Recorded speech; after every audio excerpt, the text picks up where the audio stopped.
Welcome to the OBS Sales School podcast. I'm your host, Walker McKay. I want to share a conversation I had with a buddy of mine who called me for some coaching help. We've been friends for a long time. He called and said, "Man, would you mind helping a brother out?" And I said, "Sure, I'm happy to help you." I said, "What's going on?" He said, a guy who's kind of a friend of mine called about 6 months ago saying that his marketing stuff kind of sucked and he wanted help. And that's what I do. I'm a marketing guy. And so we talked. And I gave him some ideas. He told me he was talking to other people. He was straight up. That was fine. He decided to go a different direction. I was like, disappointed, but it's okay. And so I've been listening to your podcasts, and I know I shouldn't just let things go forever. So I called him this week and said, "Hey, man, how's your marketing going?" And the guy told me, he said, "It's going good.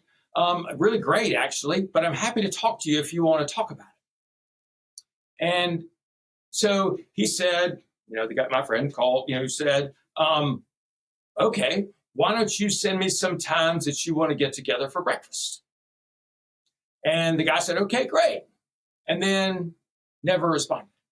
And his comment to me was, "What do I do now? I know the guy's marketing sucks. He says it's going great.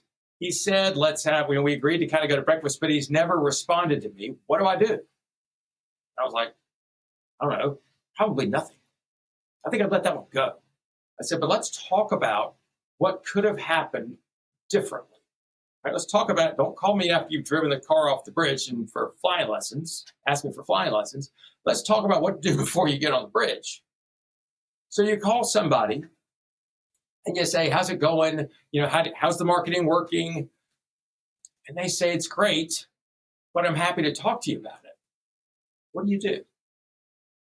I would suggest this. Remember, if there is no problem admitted, you have no sale. No problem, no sale. So first of all, we got to get somebody to admit a problem. Unless you just want to have breakfast with this guy and give him some more free consulting, which is what the guy who called me said. I don't really want to give him free consulting. I already did that a little bit last time. Don't want to do that again. I said, "I completely understand." So let's replay the call. You call the guy, ask him how it's going. He said, "Great." And you say, "You want to get together and talk about it?" He says, "Sure." Or he says, "Hey, but I'm happy to talk about it." Whatever. I'm not sure who offered to talk or not. I would say to him, "Hey, you know what? It's going great. And I know how busy you are. Happy to get together with you and talk, but no reason to talk business." The guy says, "Well, okay, right. What we're trying to do is ask questions to see if there's any kind of problem." So if the guy says, "Great, it's really going great, but I'm happy to talk," you say, "Okay, awesome. Tell me what great means. How do you know? What are you measuring?" Right? These are questions you can ask in succession. Tell me what great means to you. Okay, good. How do you know? And what are you measuring to prove that? If you ever want to get somebody, ask them, what are you measuring to get that, to know that that's the case? Maybe it is great. Maybe they are measuring stuff. Okay, good. So let's pretend they say, "Well, everything seems to be going fine. And, we've got these metrics. They seem to be working fine." Okay, good. So now I would say, "Tell me something. Clearly, you're working with a kick-ass competitor of mine. I mean, they're great. Y'all know that. You got to be curious, right? What is it that they're doing for you that when you're working together that you like so much, that's kept you there, that makes you know you made the right decision?" You might be asking me, "Hey, why are you asking that question? Why do you want to hear what everybody's doing right?" The point is, I want to hear what this person's opinion is about what's going well. Why do I want to do that? Well, a number of reasons. Number one, it's always my job to understand. Number two, if he ever were to change, I'm learning right now what's important to him, right? So tell me something. What do you like best about working with this other company? Because I know they're a good one. We're always curious about our competitors. The guy might say, "Well, they communicate well and they seem to be making pretty ads, and we meet once a week, and they seem to be giving good information. The numbers are going up, and I would just agree with them. Hey, you know what? It sounds terrific. I've heard about them, that they're really good with communication. The ads they're putting out certainly are beautiful. Even if you think they're shit, tell them they're beautiful. Agree with them. You will gain no points for telling them his ads look like shit. Anything else? No, that's about it. Okay, good. So now we say, here's what I know. We're not perfect. And even though it sounds like those guys are perfect, they can't be perfect. If there were one thing you wish they did better or differently, what would that be? And then just sit and wait for an answer. Now, most people, when they hear this, go, okay, I got it. All I have to do is say, what do you wish for better or different?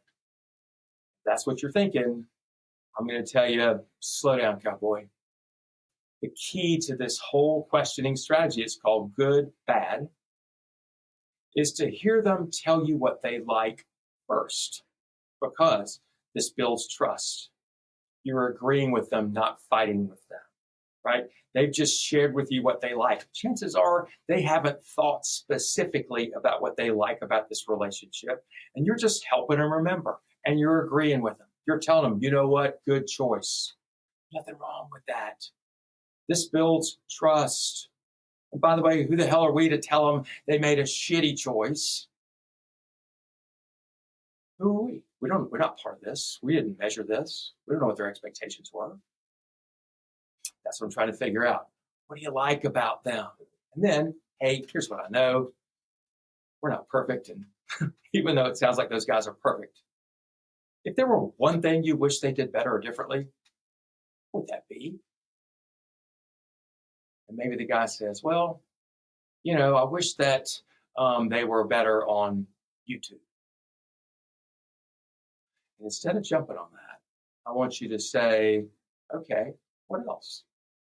Well, they seem to be spending a lot of money on ads, but I haven't really figured out what we're getting from that. Huh. Okay, what else? Well, I'm spending $5,000 a month, and I know it takes some time, but we're really not getting much of a return on that. Boom. See, somebody's got to admit problem. And you can't just say, like so many people want to do, what's your pain? That's one of the stupidest questions you can ask. It's cringy. It's cringy to ask that question. Number one, you have to earn the right to get that. Number two, they don't know. You have to help somebody think it through. If you just jump into the, what's your pain? It's similar. Well, I'm not even going to give you the example what it's similar to because it's crude. But you must build trust. You must set up an atmosphere where somebody can share with you what's really going on. They're not prepared to do that at the beginning. They're not going to tell you the whole story. You have to give space to make that happen. Among the ways you can do that is to use good, bad. Don't forget the good part of that. So right now, what I told this guy was, he hasn't returned your call about having breakfast. Forget about it. Call him back in 3 months. Say, hey man, checking out your stuff. It looks terrific. I'm just curious. How is it going? You must be getting a hell of a return on that. What are you measuring? When somebody admits a problem, right, and you're just having a phone conversation, maybe you dig in a little bit when they say, we're just not getting a return on investment. Really? Tell me more about that. What were you expecting? What does it look like now? Then, if you get some answers, if you start getting somewhere, then say, you know what? It probably does make sense for us to meet. But if all you're getting is, nope, everything's fine, everything's good, happy to talk to you though. Hey, listen, I know how busy you are. I don't need to junk up your time. Sounds like everything's perfect. I'm Walker McKay with No BS Sales. Be more curious, be more tactical, listen, and don't waste your time with people that all they can say is everything's fine, but you're welcome to drop by.